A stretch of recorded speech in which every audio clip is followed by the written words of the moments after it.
All right. Find Haggai in your Bible. Haggai. Haggai. Haggai. Haggai. I don't know how to say it. Haggai. The book of Haggai. It's only 2 chapters in the book of Haggai.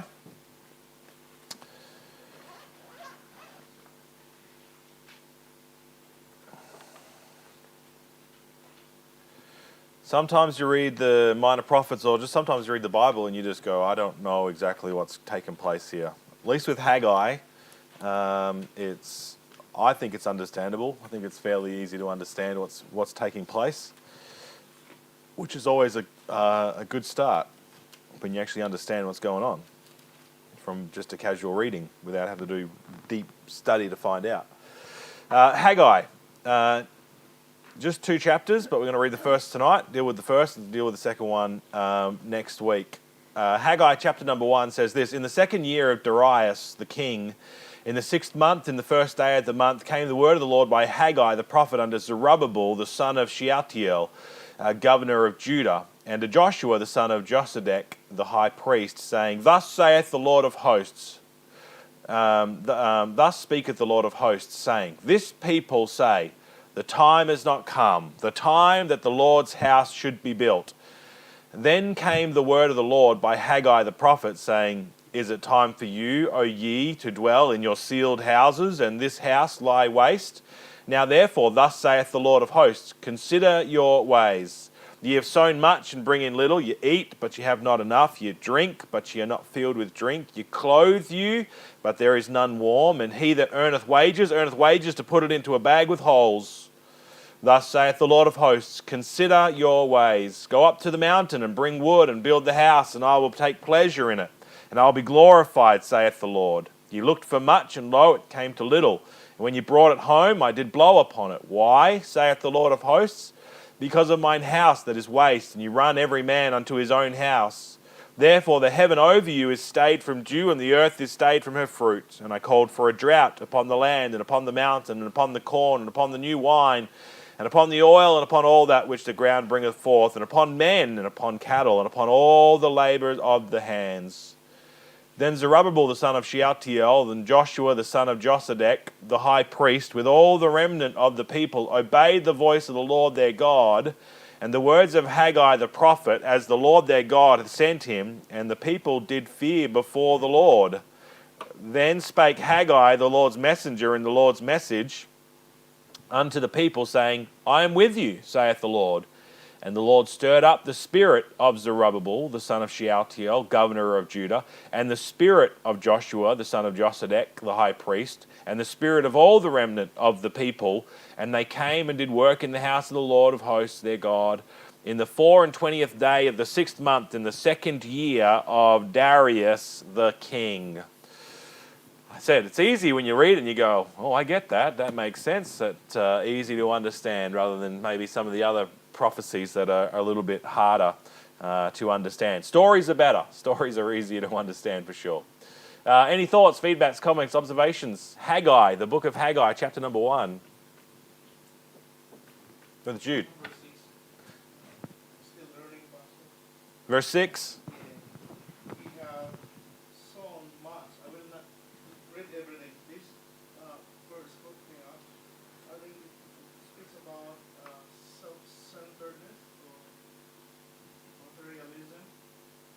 God hates lazy people, so there's balance there.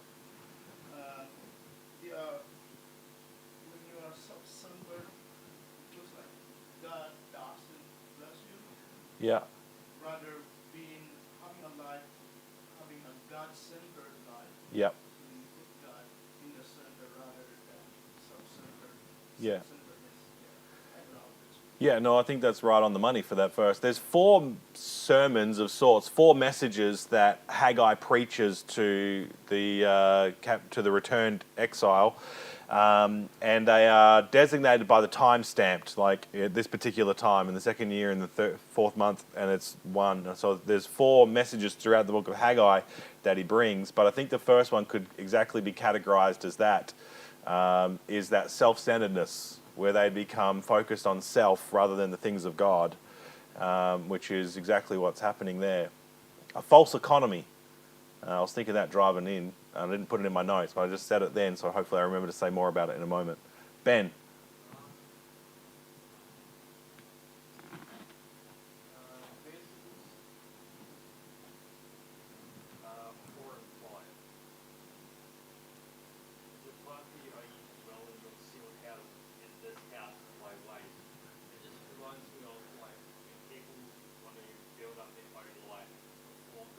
Yeah.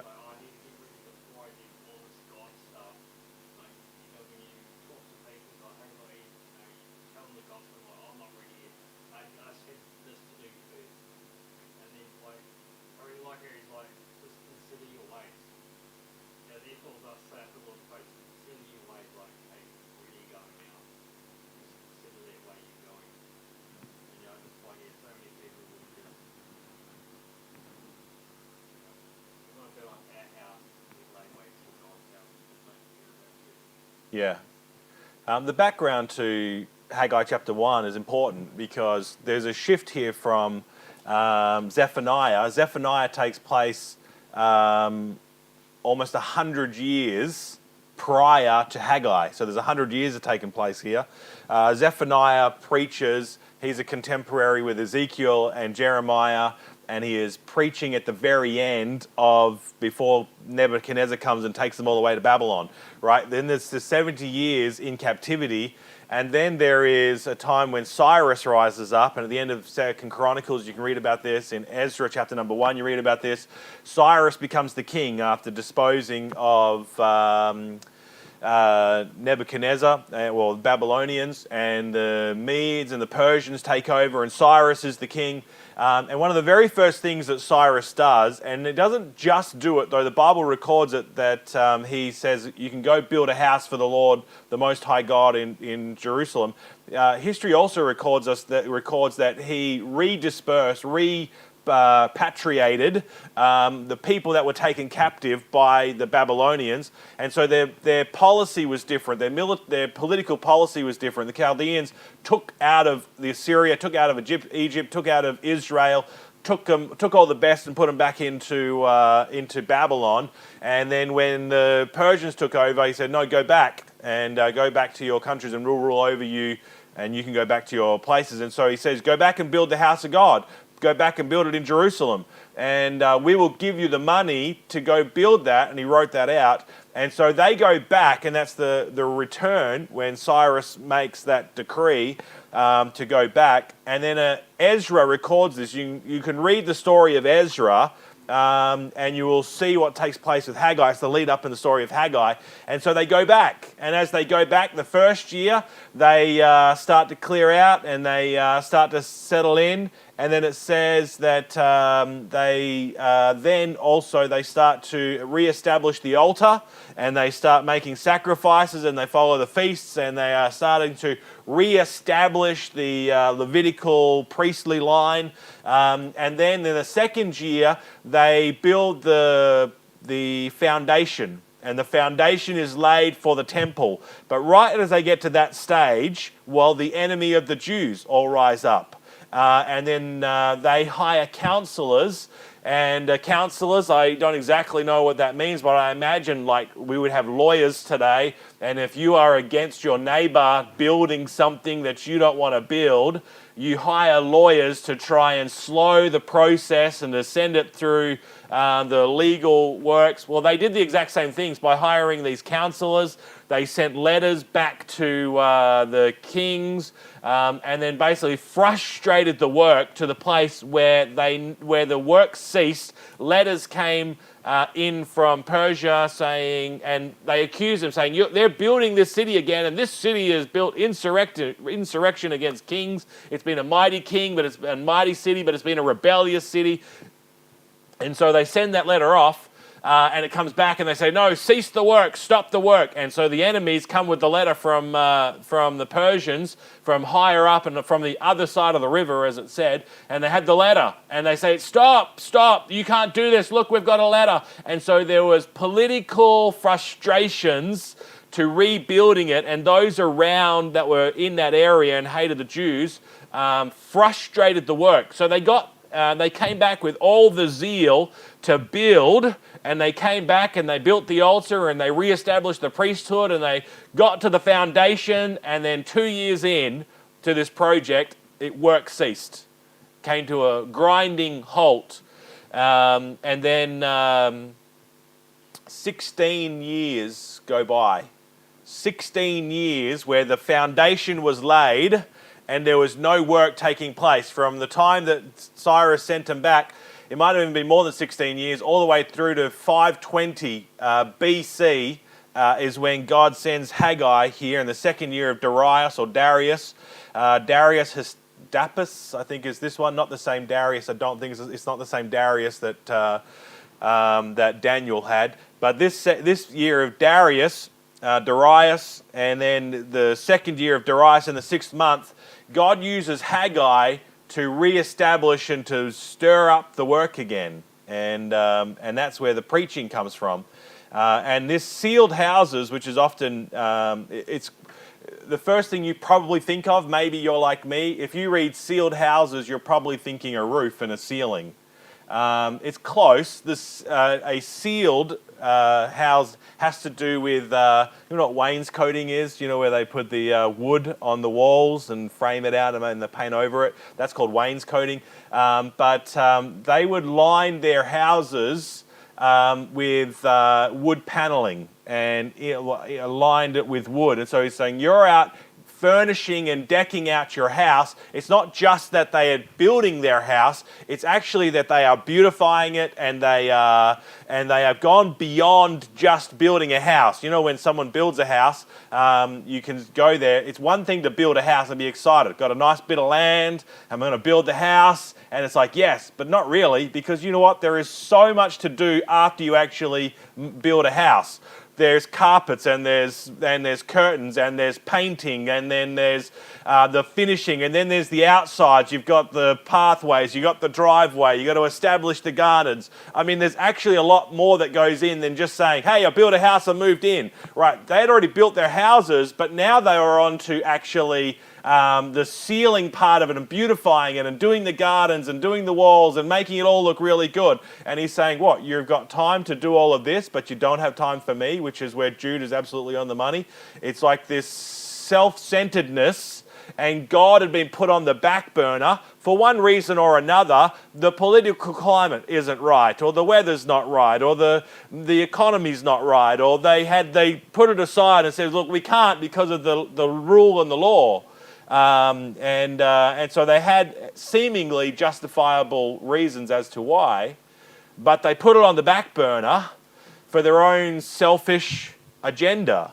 Brother Davison preaching this, when listening to him one time, we were driving across the Nullarbor, and I think we were driving back after my dad passed away, going back to Tumby Bay, and you got that 2 long days of driving as you go across the Nullarbor, and I took with me a sermon series that I had just bought a number of years ago, about 10 years ago, and it was on Haggai, and Brother Davison was preaching, and he was preaching out of this chapter number 1, and he gives the illustration. He says, if you were around Jerusalem at that particular day, and you would see people, and you saw someone that was just a regular person there in Jerusalem, and they fell out of their pocket their agenda, their journal, their daily schedule, and you go to pick it up and you go to find out whose it is and you open it, and there's a to-do list in this journal, and he says it's like you would read this and it says, buy nails,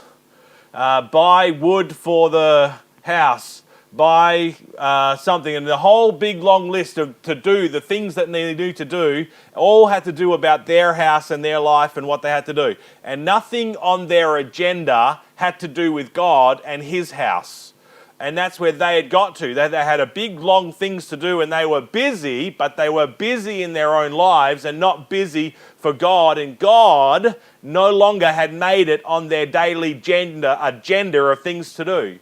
And if you look around, man, it's easy to get there. Life gets busy. And God can be crowded out of our life.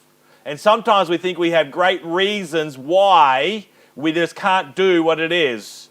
You want to make an excuse for why you can't read the Bible every day or spend some time in prayer? Guess what? You'll come up with an agenda and say, man, have you seen the things I've got to do for today? But, and so a person says, I just can't fit it into my packed agenda to get some Bible reading, even if it's just one chapter to read somewhere, can't fit it in. Busy, busy, busy. And you know what we think? Right, too busy for that, and I'm going to go do this activity. And I'm busy over here. But when you leave God out of something, it actually doesn't make this productive. You're actually undermining your own productivity when you leave God out of what you are doing. It's what is a false economy. It's what they were saying. Well, we're busy and we're doing all these things, right, but God comes along and he says, right, and you have sown much, but you bring in little. You're doing all this work, but you're doing it outside of me and not with me, and God is saying, right, I blow on it. He's like, you go and collect 50 bushels, and then you go on, it's this, in this chapter, and we're getting ahead of myself, I think that's in the next chapter maybe, but he's saying, anyway, it's the same context, he's saying they put 50 bushels out, and they go to get the 50 bushels out, because they said, we put the 50 in the barn, and now I'm going to go get the 50, and when they come to find out, there's 20 there. It's like, what happened to the other 30? Where did this go?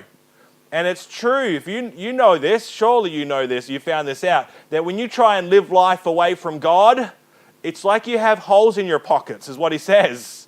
It's like you're putting money into a bag with holes. It's like, where's this going? And as rich and as much money as you accumulate while you're busy away from God, if it's not with God, it'll go through your fingers one way or another.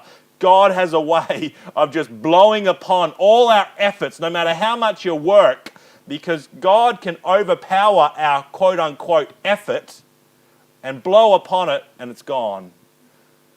And they were doing that. They had effort, but God says, right, but you haven't got me in your effort, and it's pointless. I'm blowing upon it, and you're sowing much, but you actually bring in very little. But the thing is, when God is involved in your life, guess what? You can sow little and he brings back lots. God has a way of multiplying little when God is in it. Isn't that the song we sing? Little is much when God is in it. Or we could reverse it. In fact, he sings that song as I just reminded myself. He sings that. Brother Davison sings that. And he says, but you know what's also true? Much is little when God ain't in it, which is just as true as little is much when God is in it. Both are true. Much is little when God ain't in it. And that's what he's saying. They're saying, man, we've sowed lots, we're putting in effort, we're doing stuff. And he says, right, yeah, but you're doing it without me. And there's nothing coming back. It's all your own efforts, and I'm not in part of this.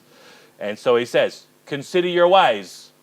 Consider. Just stop and consider what's taking place. He says it twice. In fact, he says it 4 times throughout the course of the story, over the course of Haggai, 5 times even. Consider your ways. Consider. Think. Just think. What's going on? Think. Consider your ways, saith the Lord of hosts. And then verse 12, man, you've got to get to verse 12 if we're going through all of this. This is every preacher's dream. Any preacher, from any age and any time, any language, is this. Is you preach and the people go, oh yeah, we're going to do that. Yes, and that was, we just get through, haven't we just gone through all the minor prophets, and as far through here, all their preaching seems like bellowing, and it's just hot air going out to the wind, and they're like, nah, we don't care. We're just going to continue on. We don't really care what you have to say. We really have to care what God has to say. But they were different. They actually cared, and they actually considered. Look at verse 12. Then Zerubbabel, the son of Shealtiel, and Joshua, the son of Josedek, the high priest, with all the remnant of the people, obeyed the voice of the Lord their God. They acknowledged, yeah, God, you know what? Not only did they acknowledge God, they acknowledged the messenger of God, and they said, we understand that you are bringing us not your own opinion here, Haggai, that you are actually bringing us what God has thought on the matter and his thoughts. And they thought, you know what? This is true. We're considering our ways. And they obeyed the voice of the Lord their God and the words of Haggai the prophet as the Lord their God had sent him. And the people did fear before the Lord. I don't know what Haggai was expecting. He'd probably been reading all the minor prophets thinking, oh, now it's my turn. And he gets up and they listened and they obeyed and they feared God. Because you know what? That can be the way that things go. You don't have to ignore. You can listen to the things of God. And they listened and they obeyed and they did fear.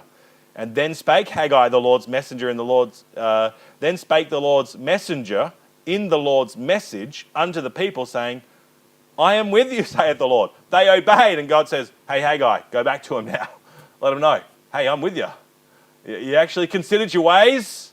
You actually acknowledged that I have been put on the back burner, and now you are putting me back center. And self had been removed from the center, and God had been put back in. And God said, well done. You did good here. You did good. I am with you, saith the Lord. And the Lord stirred up the spirit of Zerubbabel, the son of Shealtiel, governor of Judah, and the spirit of Joshua, the son of Josedek, the high priest, and the spirit of all the remnant of the people. And they came and did work in the house of the Lord God of hosts their God, in the 24th day of the 6th month in the 2nd year of Darius. I tell you what, that's what I'm praying for family camp, is that through the messenger of God, that the message of God through the messenger of God may stir the hearts from the top down for the things of God. Wouldn't that be great? Yeah. Well, that's what happened here with Haggai. God used him to stir their hearts. And may we go to family camp with Brother Farinella comes, may God use his messenger with his message to stir our hearts for the things of God. That God might be back center in our life where we ought to, and self might be put on the shelf, replacing where God has been put, maybe. And so it's a wonderful chapter, more there than that we can take time to delve into. But it's a good chapter. It's a wonderful story. It really is. We'll leave off there. Find a prayer partner or two tonight and bring the requests before the Lord and ask exactly that. God, please stir our hearts through your message, through your messenger, through the time at family camp.